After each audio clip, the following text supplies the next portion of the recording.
guarantee that you will make mistakes. And you will correct them on the move. You can't just, making the whole preparations for the ultimate agency without making some mistakes. Even in the evaluation, you make mistakes.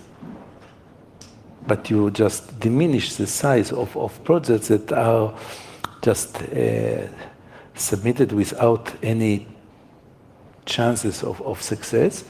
And you work on a principle which is the main principle of, for instance, the agency that I used to work for. It's not the agency, it's integral part of the Ministry of Economy, and this is risk-taking. We never supported 100% any project. We will give 85% to incubators. If you want, I will elaborate on that.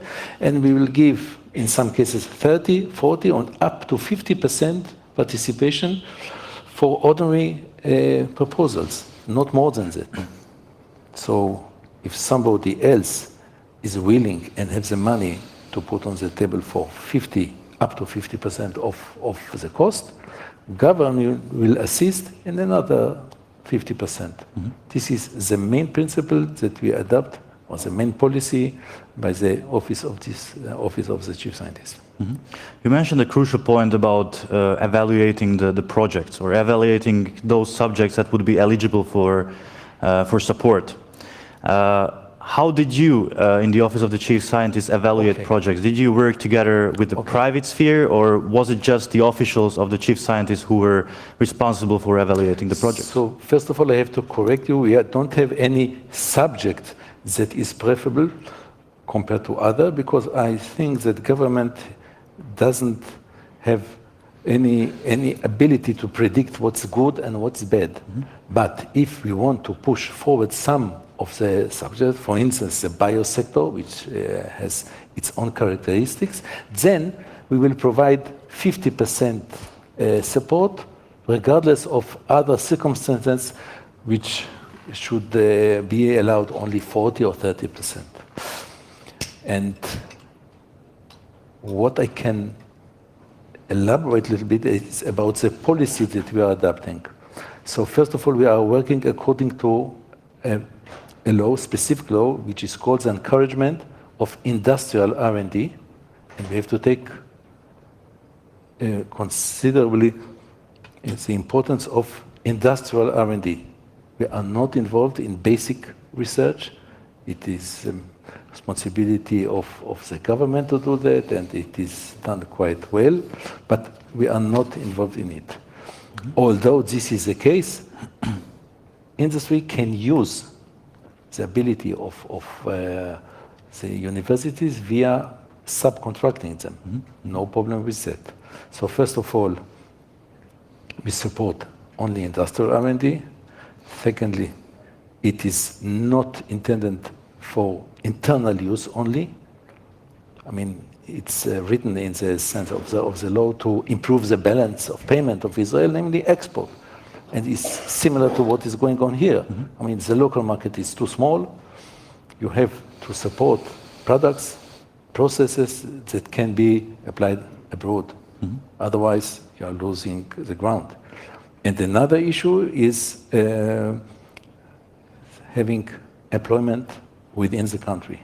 So we will not support any project that will materialize elsewhere, unless there are special circumstances that prevent local production.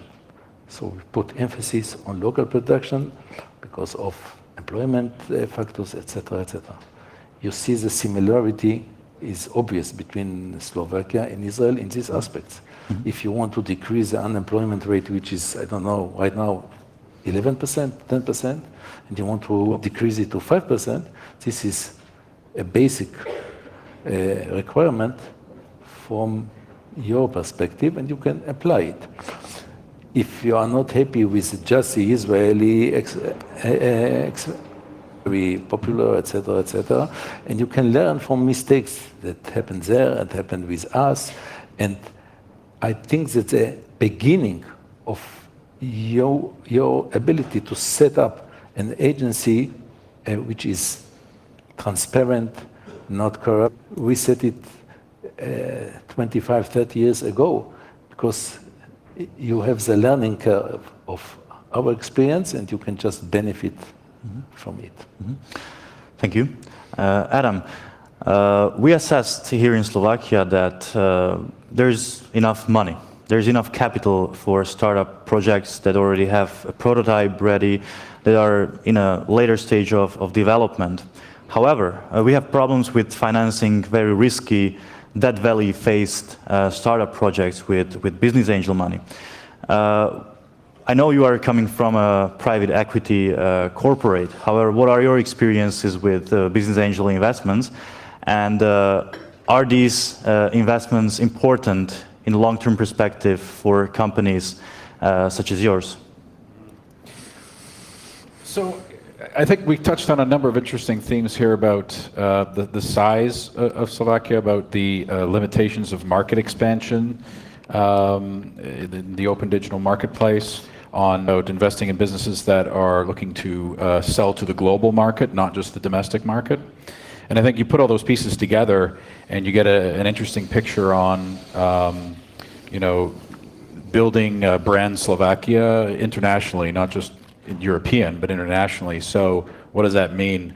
So leveraging the assets of the country and turning them into marketing tools. So whether it's successful startups that you already have, whether it's your successful international community of Slovaks that have moved and are working abroad in the US and Canada and the rest of Europe, Asia, and turning them into emissaries, right, to build relationships with foreign sources of capital.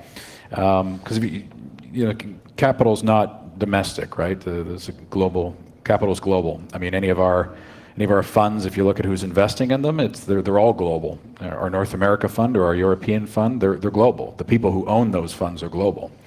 So there's really no such thing as a U.S. private equity firm or a European private equity firm, because the people actually investing in those funds are global. They're all over the world.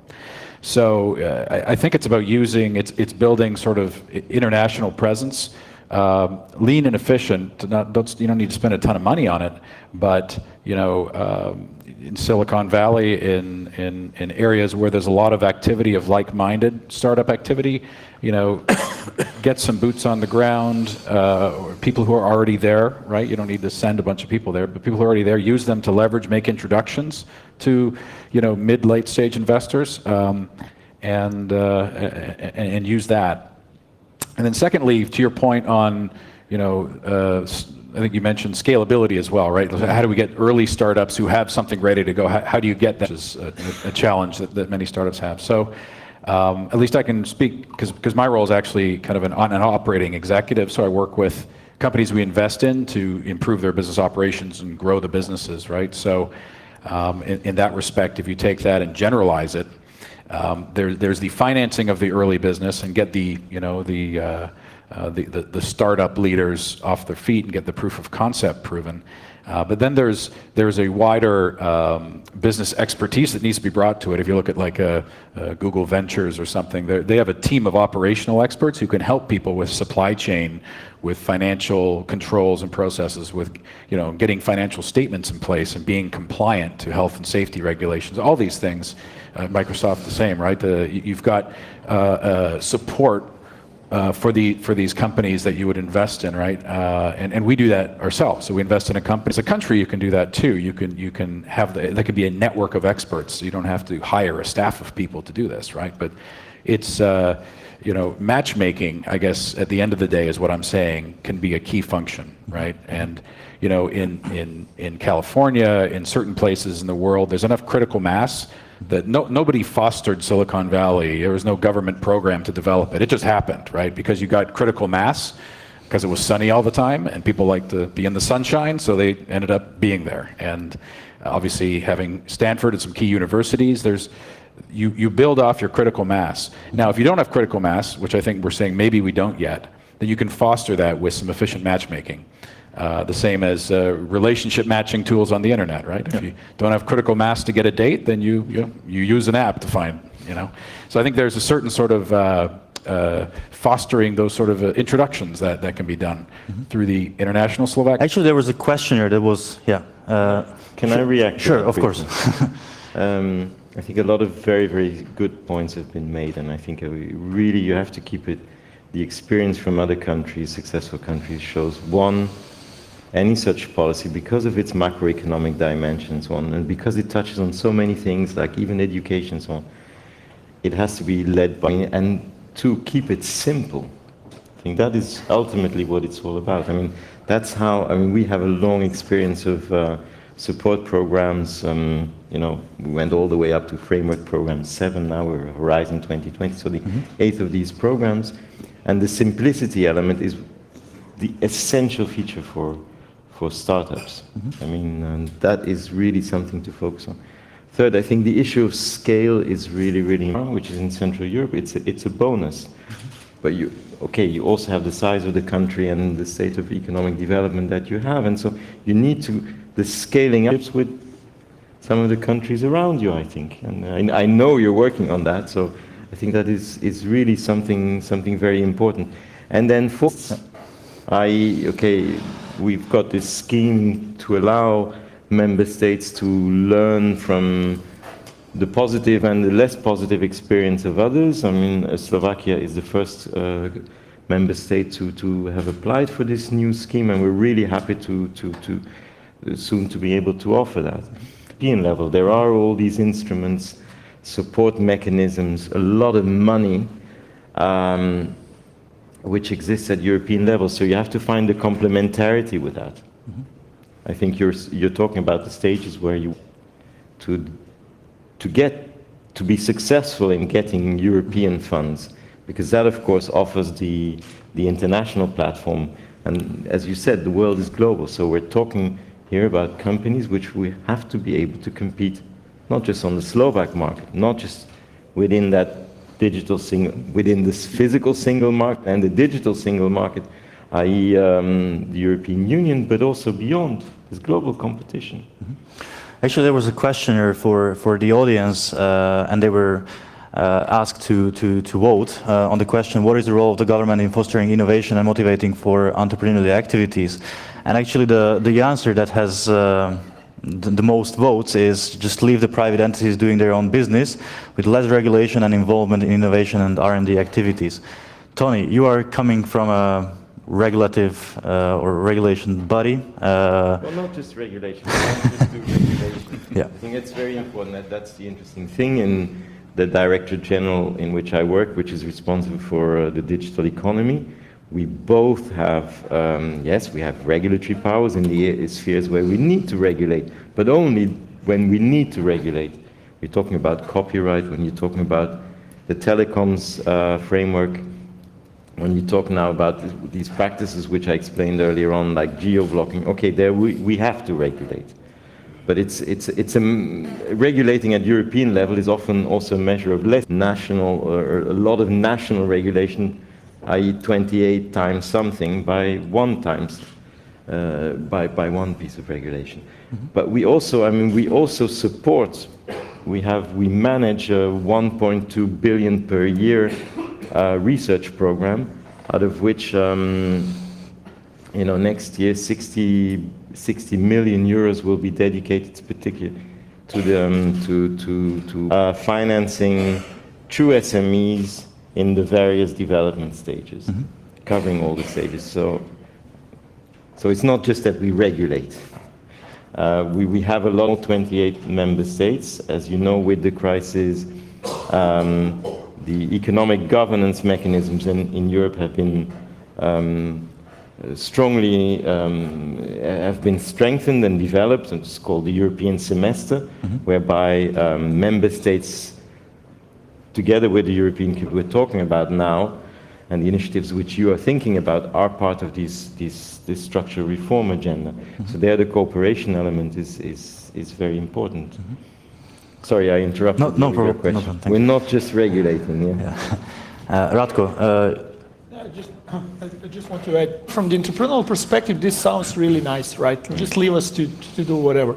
But I can tell you from the experience that there's a lot of smaller companies, startups, new ventures, in the country which doesn't have, and I heard that also here, like not too many business angel investment, there's no proper, take grants from the government or from European Union. I think like, at least I'm looking at, in my country, like 9 out of the 10 recent successes, let's call them, started with the, 40, 50K investment grant from the government. And they also looked into the ways how they can lower the cost of the operation. So they went into like 3-year programs of Microsoft or other companies where they get in government. It will be really, really, really hard. Mm-hmm. And I think that's the role of government, European Union, different other organizations. So until we have a proper infrastructure in place in the terms of capital, we should do that. Mm-hmm. It does make sense. Mm-hmm. But then that implies also some other things and a huge support for the community. Okay.